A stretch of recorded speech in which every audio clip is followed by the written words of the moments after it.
Fade out 1. Fade in 3.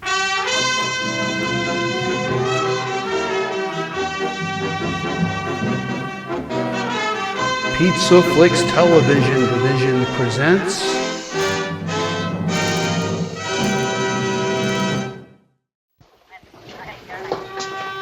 Hi, Muddy. Bug. Hey, give me those. I got KDKA on here. KDKA. What's KDKA? Pittsburgh. I got Pittsburgh on here. He's got Pittsburgh. So what's so special about Pittsburgh? You got bugs in the head. That's what you got. Remember Dimples? We rode a load of alky through Pittsburgh for Waxy. Who needs Pittsburgh? We want a car. For what? For a contract. For a hit? Yeah. For Lucky? Yeah. For when? For tomorrow. We want the heat now. Yeah. I gotta get the feel. Where will you dump it? Well, the action will be on Suffolk Street. Shut up. Take the Pierce Arrow. I'll make it out to Arnold Bloomfield, traveling salesman. From Pittsburgh. That'll be 5 clams a day, a C-note right now. You sign there. You sign there.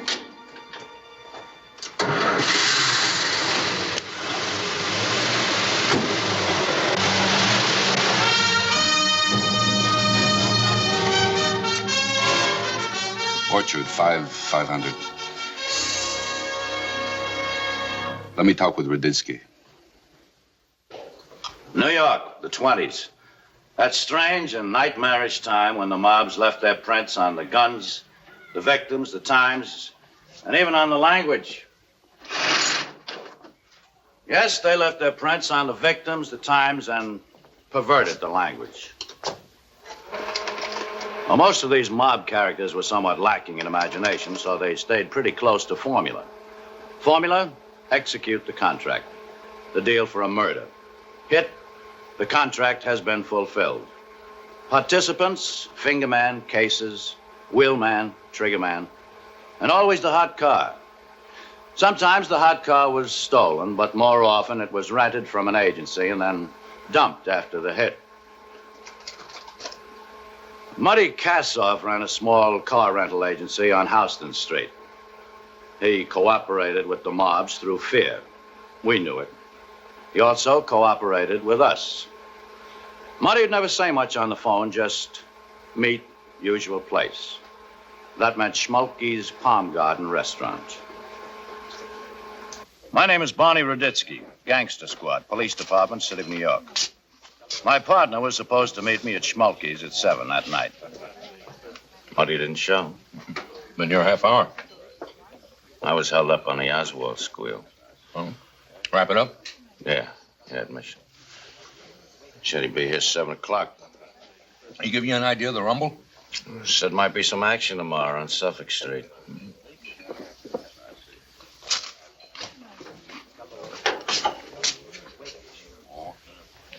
Max, you,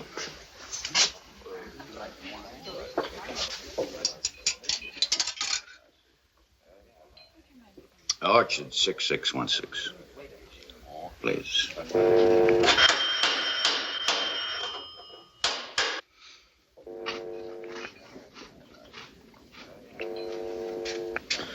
Oh, what? Well, let's go.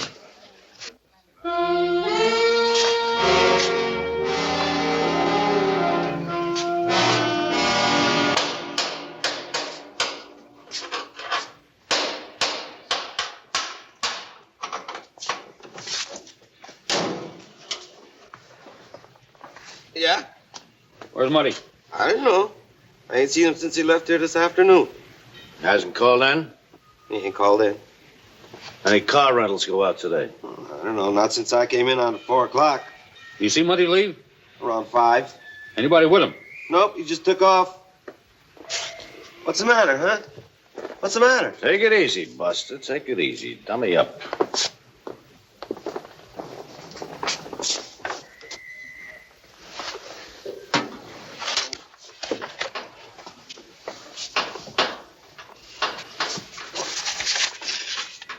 Max, car rental this morning. Pierce Arrow, license U75. Arnold Bloomfield, Pittsburgh. Traveling salesman. What do you think Arnold Bloomfield, traveling salesman's selling, huh, Barney? Maybe we'll find out on Suffolk Street tomorrow. Let's check Mrs. Kasoff.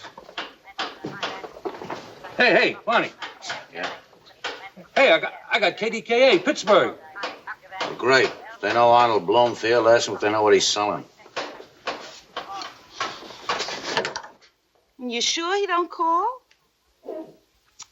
No, I'm waiting since 7:30 already. I'm waiting. I'm telling you, not a word. That man is impossible, and I'm worried sick, and when I see him, I'm going to let him have it. Oh, wait, I hear. He's here already. All right, I'll call you. Well, it's about time you got here. I've been talking to your mother. She's waiting. Everything's getting cold. What? Hello, Mr. Kasoff. What's the matter? Nothing. Not a thing. I mean, is there something wrong? No. What? Something worrying you? Worry? No. I'm waiting for Muddy, and I don't hear from him. Well, when did you last talk to him? This morning he called me. From the office? Yeah, the office. It's the last time you talked to him? Yeah, this morning. Oh, no, he called again this afternoon. Oh, what time was that? Maybe 1. Yeah, 1:30. What do you have to say? Well, he said he'd be a little bit late. Late for what? For dinner. We were supposed to go by his mother's house for dinner, you know, Friday night for dinner. Oh, of course, yes. Did he say why he expected to be a little late? No, only some business. He said, I don't know, an appointment at 7, and he said he'd come right home. Now it's already almost 9:30, and I don't hear from him. Tell me there is something wrong. No. He probably, just got tied up a little someplace, and he'll be along. Well, as soon as he does get home, would you ask him to call me, please? Mm-hmm. All right. Thanks, Miss Kasoff. Good night. Good night. The night passed without any word from Muddy Kasoff. Early in the morning, we pulled up near the Milano Pizzeria. I had a hunch that if there was any action slated, it would start or finish at Milano's Pizzeria. Monk Milano came out of his joint, looked up and down Suffolk Street, a proud owner taking inventory of his territory. He waved hello. It was his last performance.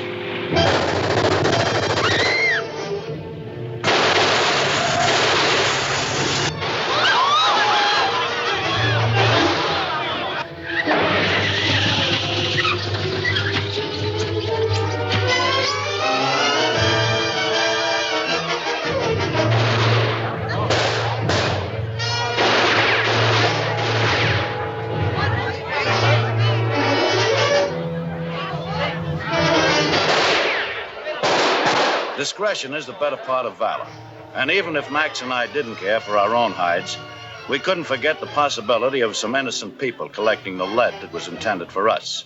We'd lost the triggermen for the moment. And it ain't good enough for that man. It ain't good enough. A good home, a good wife, a nice business. No, he gotta have to do with gangsters. Selma, all right, Selma. Sure, all right, Selma. Sure, you can sit there and tell me, all right, Selma. You ain't his wife. I'm his brother, no? Don't you think I got feelings, too? So where were your feelings when I came to you and I told you how Muddy was getting mixed up with gangsters, with police? Where were your feelings? Kasoff, will you listen? You too. It's you. It's your fault. You encouraged him to mix up. I don't see that, Selma. Muddy's not a child. He knows. Muddy don't know how to wipe his nose. And stop eating already the herring. Did you ever see such a man? His only brother's missing, and he sits there stuffing his face. All right, that's enough, both of you now. Knock it off. Doing everything we can. Now, that's enough. All right, Jack, come on, tell us again. I told you. All right, tell us again. Everything you heard. Selma called me. Where's Muddy, she asks. Muddy? Ain't he here, I said. He ain't home all day, she says. All day, don't come, don't call. I asked, did she call the office? Yeah, I said. I called his mother's house. I called the office. I called all over where he goes. But nobody says they seen Muddy. Then the phone call came. Then the phone call. Did you recognize the voice? Oh, man, I don't know. He says, we got Muddy. You want him back? You give us $25,000. Jack, go on. So I said, where are we going to get $25,000? And this man on the phone, he says, get it, that's all. Get it, you hear? They take Muddy. Then he hung up. Said he'd call back. Call me again in 2 hours. Said he would. Okay.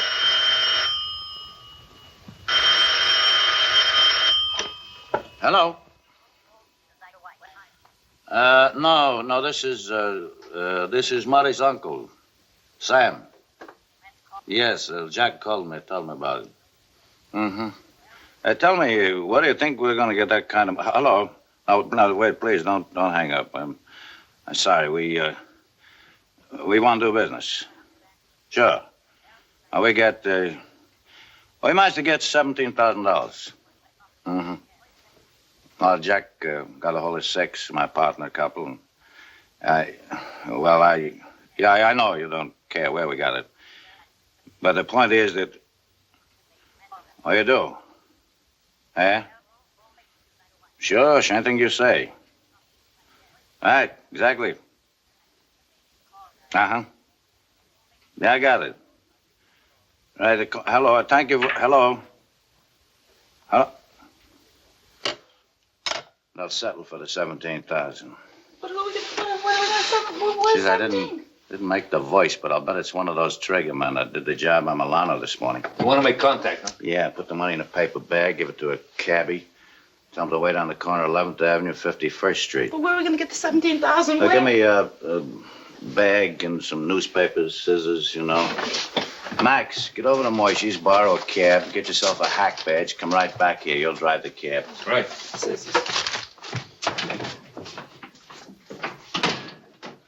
All right, scissors. We'll cut this into money size, you know? I'm coming again! He's eating! I'm eating because I'm nervous.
This was their party, so we waited.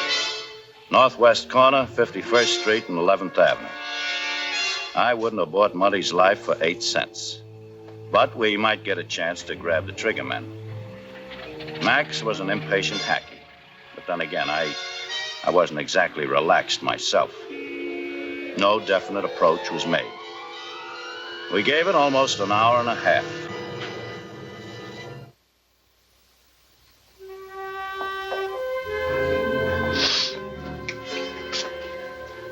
And nobody called back since we left? No, nobody.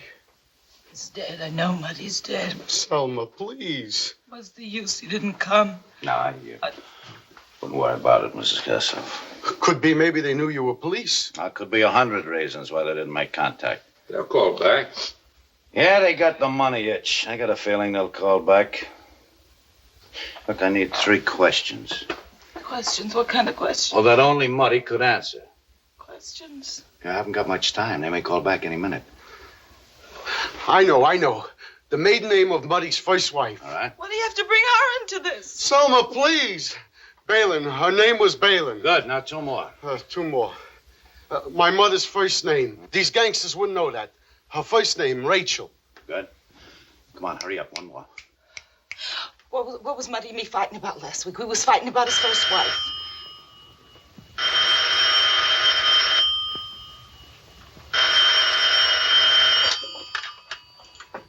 Hello?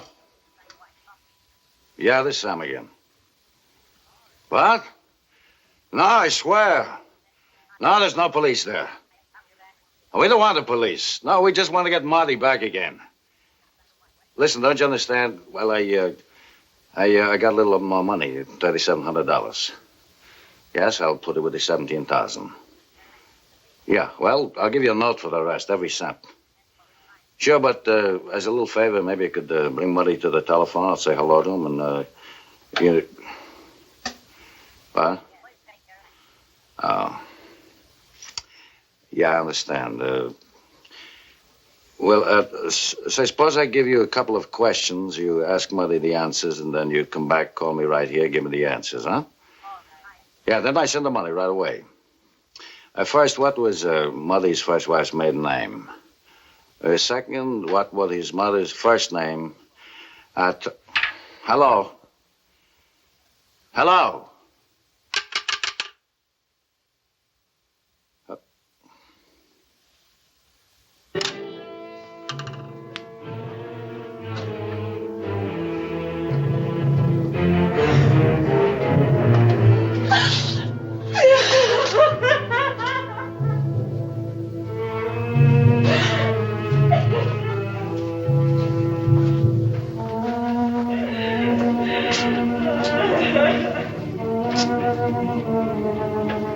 The bidding on Muddy's life was down to 4 cents.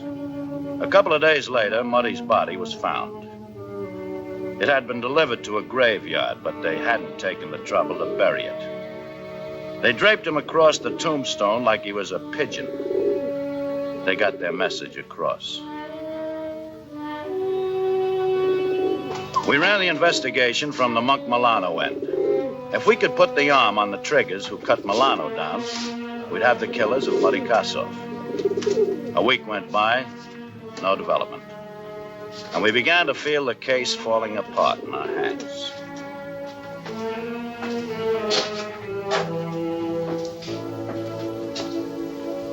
Barney. Hello, Mrs. Kasoff. Come on in. How you feeling?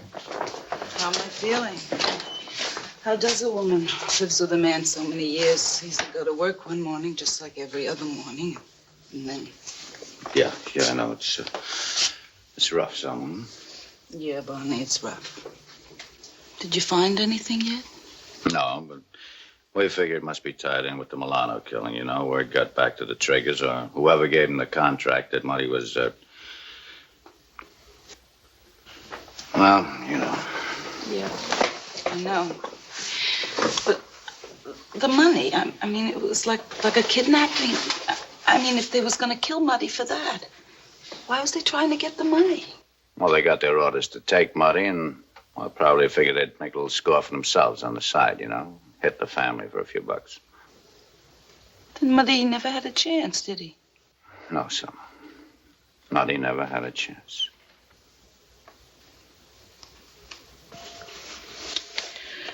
Well, listen, they sent over to the house from the morgue.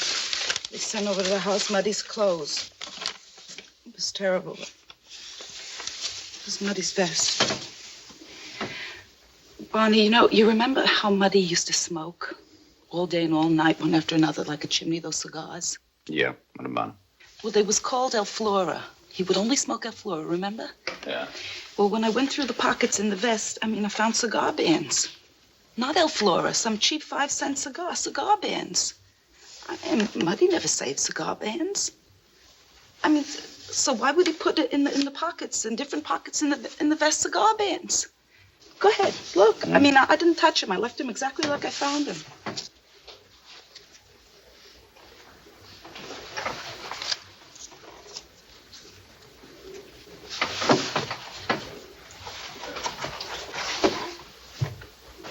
Two, 1, 3, so. It means something, huh? I don't know. When I found him like that, I got the feeling that Muddy was trying to say something to me, that he was trying to talk to me. Turcos. Muddy had never smoked these cheap pieces of rope unless he couldn't get his own brand. Yeah, but that's his vest. Maybe the boys, while they were holding him, give him some of their own cigars to smoke. Yeah, well, why do you save the bands? And why? Why would he put him in the pockets? 2, 1, 3, 2. 21 East or West 32nd Street.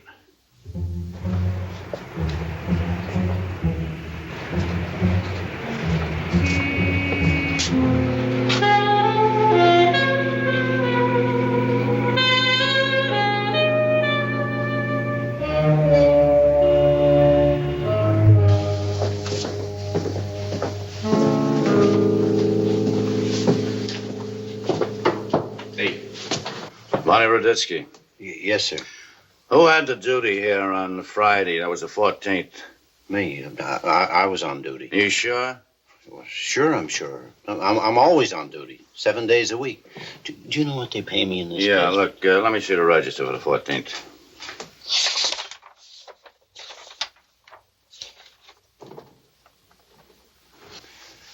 Mr. and Mrs., it says here, Andrew C. Eccles, Chicago. Yes, sir. Thomas Kelly, Newark, Mary Kamen, Baltimore. Tom and Jerry Rose, Pittsburgh.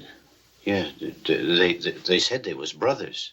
Pittsburgh. Weren't we talking about, didn't we say something about Pittsburgh? Pittsburgh. Yeah, wasn't it, Tom? Oh, yeah, that time in Muddy's office. I was fooling his radio, KDKA Pittsburgh. That's right, the Pierce Arrow. Arnold Bloomfield, Pittsburgh. A traveling salesman. Sure. You remember these two guys, Tom and Jerry Rose? Yeah, I remember. They have a visitor? Yeah, a drunk. They registered, went out, and came back with a drunk dragging between them. Took them upstairs? Yeah, for all night. Next day, the guy is still loaded when they take him out. Did you recognize these two guys if you saw them again? Sure, I got a wonderful memory for faces. One guy was a blonde and he had Yeah, never mind. What time you get off duty? 3 o'clock. All right, when your relief gets here, come on down to headquarters, 240 Center Street. What for? To look at some pictures.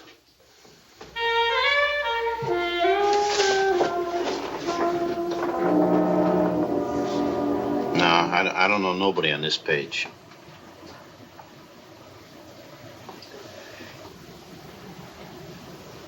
No.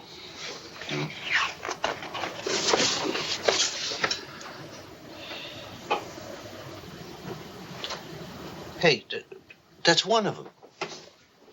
Marty Lewis. Yeah, he used to run with Dimples Rock.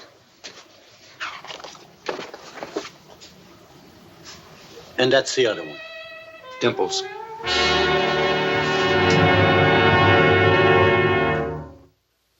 Monty Lewis and Dimples Rock, freelance triggers for hire. Extremely dangerous. The kind of hoods police bulletins refer to when they read, use caution when approaching. We ran a check on them through the Bureau of Criminal Information. Got Rourke's last known address.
Look, I don't know nothing about Monk Milano. I swear, I had nothing to do with it.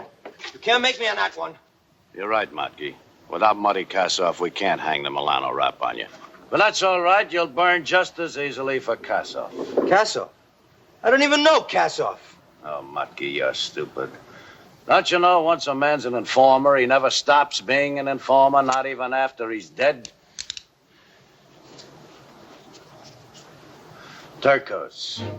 Take it. Notify all concerned.